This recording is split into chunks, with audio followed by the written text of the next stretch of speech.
Zoltan, how the hell are ya, big fella? I'm doing it, brother. Mate, people can't see the video device if you're listening to the radio. They will be able to see this potentially on social media, though. All right. You always look schmick, but right now you are sitting in what looks like the foyer of a castle. Is this the castle that you spent a bit of time revamping back in 2020? Is that where you are right now? Yeah. That's the same one. Yes. Whereabouts in the world is this? Can you paint a picture for those who can't see your beautiful face and surrounds? So actually, it's in the middle of Las Vegas. Unexpectedly, it's a replica of a 17th century Scottish castle, and the floor plan was kind of crazy, and wasn't modern because it is a replica actually. And I went to work with a friend of mine who's a famous architect, and then two of us, kind of whipped it into shape. It looks amazing. I thought about buying a castle in France with my wife, and then we realized all the electrics and the plumbing in Europe are fucked. So I'd imagine it would have been All much right. easier to fix it in Las Vegas potentially than buying one in Europe, right? I mean, that's the we thinking about, like, my partner in crime in this is Michael Murphy. He's a fairly famous architect, and we are actually thinking about starting a company because I have a design degree as well. So the two of us could pick up these old castles and make them into these livable modern spaces. So we might just actually start a company like that because, tell you the truth, is I might actually sell this because I realized that building it was the fun part, right? Now that I have it, I actually only use it for jiu-jitsu. So I have these giant mats all Yes. around the house and we train jiu-jitsu here. I didn't even move in. So, so it's a possibility that, as I just love the process of building this, Hey, the and human condition of being a bloke, hey, sometimes the chase is more exciting than the actual catches. right. I mean, it's when you're cooking. When you're cooking, you don't end up eating, right? Because you were tasting the food all the way through. And this is a kind of the same thing. Like, it was so much fun building it that now it's kind of like, I want to do it again. Amazing. I could talk with you about architecture design for the next 20 or minutes, but we need to chat about best of 20th anniversary record is inbound real soon. 20 years, where the hell did time go? It doesn't feel like that. It feels like only a couple of years ago we were chatting about the last record. Yeah. Well, it's the same thing to me. It's I think that's why bands, rock bands and bands on tour generally, I think they stay young because we're kind of outside of the regular time, so to speak. Like, you don't a lot happens in the same times, you don't feel that a lot of time passed. Like, I literally remember when we got our first couple of songs done right from the studio. I remember living in Hollywood at the time, and Ivan and I went home. This was the first three songs, and we literally had a Beavis and Butthead moment. We were flipping over couches, trashing around in my apartment in Hollywood, listening to the songs. We just were, man, this is gonna happen. This is gonna blow up. We knew that we had something special, right? And I literally remember like it was last week. It's the craziest thing how time warps. Time warps around us. Has it been fun to look back? I'd imagine you're always looking forward, looking through the windscreen type of guy as opposed to looking in the rear view. But has it been fun to look back on the career and some of these songs? And has there been um, the want to totally change songs? Like you've recorded a song 20 years ago and you've thought for 20 years, geez, I wish I'd have done that part a little bit differently. Has there been a little bit of that in the looking back process? I think people relate to these things very differently. I personally don't see the world that way, right? I always look at the next thing to do. The past is in the past, and if I recorded a song and I let it go at the time, that means that was the best I could do at the time. See what I mean? So I don't have those regrets because if you're impeccable with everything you do, if you're impeccable and you do the best, literally the best you can do, you turn every stone, you put all the effort and energy into something, then whatever it is, right, that was the best you could have done at the time, right? And so that's kind of how I see everything. And everything happens for a reason in our past. whoever was around, whatever we were doing. That was a picture. That's what had to happen. And if it's no longer that, then that means that change had to happen, right? So to me, it's kind of like, it's a freight train going through life. I'm always looking at what's next, what's the next thing to build, and on one way, it's amazing to look at it, how far we came and the crazy things that we have accomplished. In the same time, I think I'm not surprised. You know what I mean? It's not shocking to me in a way that, well, sometimes people ask, like, did you always know that, you're going to go this far and you're going to make it?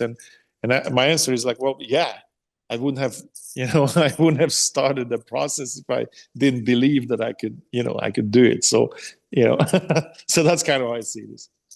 All right, I'll ask you something about that a little bit later on in the chat. But recent single "I Refuse" featuring Maria Brink. How did this collab come into play? And are there more collabs on the record? Do you write a song sometimes and you have a voice in your mind for it, or how are these things come into play for you and the band? So this particular one with Maria is a friend of ours for a long, long time, and I think a lot of people don't necessarily know this, but in this moment, and Maria and us kind of started out in the same time. In fact, we have a little bit of a shared history. When Five Finger Death Punch and In This Moment started about the same time, um, there was a band in Hollywood that was a local rock band, heavy metal band that was doing pretty good, but eventually ended up falling apart. And so some members of that band, the band their name was Dead Set. When Dead Set fell apart, some members went to In This Moment and some came to Five Finger Death Punch. So we have this common shared thread from the past. And Matt, or old bass guitarist who came from Dead Set at the time, originally mixed In This Moment's demos before they were even signed. So we have this shared history. We know each other for a long time. Then both band got signed and kind of watched each other's career pretty up close. And then because we were friends, we ended up doing a lot of tours together. So even though Maria did a collab with us before, it just made sense to us that on this 20th anniversary, it would be her. Like we wanted a feature on that song, and we thought like it makes the most sense because we're looking at this band's history, and those guys were always around. So it made a lot of sense to have her as as the feature, and it came out fantastic. Actually, we're really happy with how it turned out. And as for features, we don't necessarily look at songs when we write. We don't necessarily look at them that who could be the feature. That's never really the goal. The song has to stand on its own. Like when we write songs that what we like. But when the idea comes, like, hey, you know what? We could throw a feature on this, and it's more like we're thinking about who would be the person who would fit this, right? When we did Lift Me Up, right? I remember sitting in a studio and I literally said, like, man, this song kind of sounds like old school, Ozzy or Judas Priest, maybe, right? And in a second, I said Judas Priest. We just remembered, like, oh my God, Rob Halford said it in an interview somewhere that he loves Five Finger Death Punch. So maybe we should reach out and see if he would sing on this song. So we did, and he loved the idea. He flew to Vegas and recorded it here. So so something like that came out always after the fact that we recorded the song, because it just made sense that his voice would fit. That's how that collaboration came about. So we're not necessarily looking to write something for a specific voice, but it's usually an afterthought who would fit on the song that we wrote. An incredibly lovely bloke too is Rob. I don't think people understand, like, being around him just kind of feels like you're around a really cool uncle, like someone who's just Yeah. really great. On that track, I guess, who else has come into your stratosphere over the journey that maybe blows your mind a little bit? Someone when you were an aspiring guitarist, next minute you're playing with them, or their fans, or their friends. Who's in your stratosphere that kind of still blows you away to this day? I mean, like one of my favorite artists growing up was actually Wasp. I loved Blackie Lawless, his voice. I loved that band because it was melodic. It did have that LA-ish sound. I wasn't really fond of that era. I wasn't a big fan of glam metal, and Wasp was kind of coming up that era, and it was one of the more melodic, chilled band that I was listening to, because I was listening to like the Bay Area trash. I was listening to all the German, heavy and very technical metal trash metal bands, right? but from the melody band was one of my favorites, and it's pretty incredible that I had so many posters, on the wall that I love that band. And today he's my friend, like I call him on Christmas, like, hey man, what you doing? Is the craziest thing to me, because as a kid, that was, one of my favorite artists. It's many times. I mean, well, when I went out with Megadeth, we took Megadeth out on a couple of tours. Same thing. I was a big Megadeth fan, and and sitting with Dave in a backstage area around the fire, sipping on tea, and just exchanging war stories. It's kind of surreal. It still hits me like, man, this is this is pretty crazy. To paraphrase Wasp, I want to be somebody. I guess you felt like you truly were once you became friends with the great man. We are chatting to Zoltan from Five Finger Death Punch, the 20th anniversary. Best of is inbound real soon. It's an absolute ripper listen. I listened on the way to work today and it absolutely blew the windows out of my car. It is just sensational as always. Getting ready to head out on tour. What's your favorite riff when you know you're going to be going on tour? What's the one you look forward to stomping out on stage the most, do you think? You know what? When we playing live, the way we put together a set list is actually pretty tricky. We have so many top 10 songs that it's difficult to pick out this time. Like we would have to play 3 hours to play all the big songs, and so putting together a set list is always tricky. So like, what are the songs that we absolutely have to play, and otherwise the fans gonna get upset, and then how much space left in the set list, how much more songs we can put in beside the favorites. With that said, I one of my favorite songs to play live is Under and Over It. It feels like that's just have that perfect groove. I feel like that's the song in the set to me that's sort of embodies Five Finger Death Punch's sound. Like it has all the riffs kind of that I would say is typical of Five Finger Death Punch. So that would be the song that my personal favorite. But it's again, this is hard to pick. If I ask you which one is your favorite kid from all your kids, you know what I mean. So it's Absolutely. not easy. It is the album opener for the best of, and it's a great album kickoff track as well. The interplay between you and Ivan is just absolutely amazing. We are chatting to Zoltan from Five Finger Death Punch. You did mention just briefly a moment ago, Dave Mustaine from Megadeth. He, like yourself, is a fan of the martial arts and is a disciplined man. Did you guys get down and have a bit of a wrestle at any stage? So he was with us on a couple of tours, and he does train jiu-jitsu. His trainer is Reggie. He's a 4 degree black belt, friend of mine. So it was pretty cool. Generally we trained with Reggie, which is Dave Mustaine's trainer, because like there's a difference between he's training jiu-jitsu for keep himself healthy to have this is it's a really good overall, what would I say, exercise. When you get really really strong, your cardio is super strong when you do jiu-jitsu. It's actually a very different kind of activity that you realize how much power it needs. So it's good for him to train that beside, obviously it's also martial art. But there's a different level how we train. Like I compete. So there's a big difference between Yes. competitive level training. I have generally 4 or 5, sometimes more black belts with me. And some of them are like ADCC, champions and this and that. Sometimes I have coral belts with me. So these are super high level jiu-jitsu guys who are either the elders, the greats of the sport or the art, I should say, and some of them are just competitors. So when we train, that's the wood chipper. You don't want to get in there unless unless you know what I mean. Like we go for it. So Dave has to sing and play guitar, right? So he didn't want to jump into the Shark Tank, right? So he you know what, and he's doing it right. I would tell you that because because actually what we're doing is insane. But sometimes half an hour before the show, we're still beating the crap out of each other. You know what I mean? And he would be there just to shaking his head like, guys, what the hell, right? So he didn't jump into the alligator pit with us, but I see him training. He's there. He's doing his stuff. It's admirable. All right, well let's That jump into the Shark Tank together. Then let's squeeze that Shark Tank into a DeLorean And for a stupid question, if you could fight anyone in history, Zoltan, who would you fight? Why would you fight them? And would you trash talk them? Oh man, that's like you putting in the spotlight here.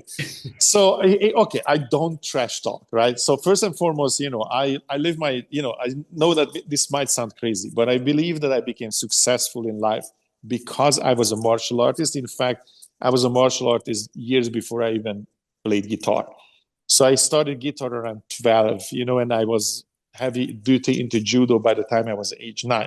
So I always lived my life on those principles. And it was really kind of beaten into us, so to speak. So the Bushido, the way of the martial artist, that has a very specific principles and virtues that you have to live by. And I feel like it made me successful in life. So one of those things that if I consider somebody a worthy opponent, then I cannot talk crap about them, right?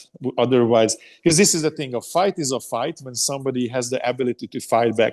Otherwise, you call it the beat down. You know what I mean? Because so there is a saying like the saddest day in a samurai's life is when he kills his fiercest opponent, because that was the person that kept you on your toes. So that's basically the answer. I would never talk crap about any other martial artist. As for who would I fight, I never thought of this. I don't really have an answer on this one in the silo, because I fight anyone. You know what I mean? It's kind of like that. I go to competitions and I generally fight ultra heavy, which is technically absolute because in ultra heavy, there's no weight limit. Sometimes I get a guy who's like 300 pounds, 6'8". It happens. And we'll fight. It's just what it is. So I don't have a person now who I would want to train with. That's all the greats, obviously. Yes. Gordon Ryan, who's one of the goats right now. There are so many, and I tell you the truth, actually I'm pretty lucky because I trained with most of my heroes. So most of the guys that I think are extremely talented I generally know them and trained with them before, right? Yep. And when I go to competitions, I mean, whoever comes, I have to, I'll step on the mat and let's go. Love that. Love that answer. I'd fight anyone. We love a bit of shit talk here in Australia. It's what the whole country is built on, just absolute lunacy. And I think I'd go back in time and fight. Oh, I mean, tell you the truth, I I'd didn't beat even his think of ass. that. I didn't Sorry? even think of that. But actually, you being Australian, you understand this. I'll fight anyone. I'll fight Parking. anyone, mate. Bring them on, bro. That's right. Amazing. Zoltan Bathory, five-figure death punch, the best of rework. The 20th anniversary record is inbound soon. It'd be remiss if I didn't ask. We're fanging for you to get back to Australia. Can we hope one day that it will come to fruition again? I really hope so. I mean, I don't know. Maybe I shouldn't tell you this, but well, maybe I should. But like we were banned from Australia for a while, right? That's why we can really go. So we're following some shenanigans. So hopefully we are we can get visas to come and play. Look, a lot of people have been banned from Australia and then unbanned as well. So hopefully, Right. someone listens to this can chat to someone and make it all happen. One question we love to ask everyone who comes on the show, musician, sports person, politician, whatever, because we're a big music-driven station here, and we love to know what drives people. What was the first record you ever got as a music fan, Zoltan? Do you remember? First record ever got. Ooh. Maybe it's I used, well, when we're talking about the records, right? At the time we were getting cassettes, so I'm trying to not specifying as vinyl. So first I was listening to British punk music. So I had like GBH, Exploited, UK Subs, Cockney Reject, Manufactured Romance. These were all British punk bands. So that's what I was listening to. And there was a tape came to me that was labeled as a punk band, and it was actually Iron Maiden's first records, and some even I think maybe were even demos. or the first EP or something, and it was basically circulating in a scene as a punk band. And then I listened to this band. I loved Paul Di'Anno's voice, and I was like, man, these guys can play, right? So this was the first punk band, in quote punk band. I thought it was a punk band, and you know what? Paul Di'Anno kind of had that voice, so I would say it was more punk metal or something, right? The first Iron Maiden records, and and I thought, wow, this is cool. This is different. These guys, the guitar players can play. So that would be the first record that stuck out to me like, oh, this is different. Became a huge Iron Maiden fan. And from there, I kind of started to go the rabbit hole of metal. But that was the record Killers. And there was an EP before that sort of yanked me out of that punk era and sort of pushed me into heavy metal. And then from then on, I was a metalhead. I was getting into everything, to the super heavy, to the technical stuff, from Yngwie Malmsteen to you name it, to I don't know, Venom and Creator and Destruction and all those bands. Great bridge to cross. I don't know if you've ever met Steve Harris, but please don't ever mention that you had a cassette labeled punk for Iron Yeah. Maiden, because Uh-huh. that'll make me real angry. Maybe. Mate, across the 20-year career, as Five Finger Death Punch, as a guitarist, what are you most proud of, do you think? The fact that we became sort of a legacy band, meaning most bands make 2-3 records and sort of that's it. The fact that we are here and 9 records and we are looking at starting the 10th one, we already wrote a few songs. That's the longevity is incredible. And we always looked at this band like we built it like, I don't know, like a battleship. this was a battleship, all cannons, all the guns aimed at the word impossible, and then we just went after it. Everything in the beginning, especially, the idea of succeeding with a metal band at the time was not, that was not what would I say? It's not really lucrative, so to speak. Like Yes. metal bands were not doing great, and the fact that we built a career that we could live from and tour the world and ended up surviving this long, and we're still here, and the band is actually still growing. That's insane. That's kind of what I would say that I'm most proud of, that we managed to survive. Yeah, indeed. You indeed became the biggest heavy metal band in the world long after apparently metal was done. The big four were done. We've been hearing it here in Australia that rock and roll is dead for 20 years, but Right. music is selling out tours. You guys are selling out tours. Heavy metal and rock and roll bands are still selling records, still selling out tours. So if anyone ever says rock is dead, tell them to get in the gym and come at me, bro. I'll fight you. Right. 100%. Zoltan, been an absolute pleasure to chat to you, mate. What is next for you? What's next on that creative bucket list? So we have a couple of shows coming up. We have a few this year. We have a few big festivals that we headline, and we started to write some new songs. So probably the second half of the year gonna be taking that a little bit more seriously, meaning like officially start to write the 10th record, and then we already talking about 2026 and 27. So we might do a 20th anniversary world tour, which hopefully Australia is part of. So that's kind of the plan. Right, well, fingers crossed for that, mate. Good luck for the success of this and for whatever comes next. I'm sure it will be amazing. I love that you touched on that martial arts gave you discipline, because I actually had that in there as a cause and effect question. What came first, the discipline or the martial arts? But it seems like Right. they all kind of coexisted for you in one great little package. So you are obviously destined for great things, mate, and I wish you well for whatever happens next in the line of greatness. Thanks for taking the time out to chat, mate. Go well, go long. All right. Thank you so much. Cheers, brother. All right.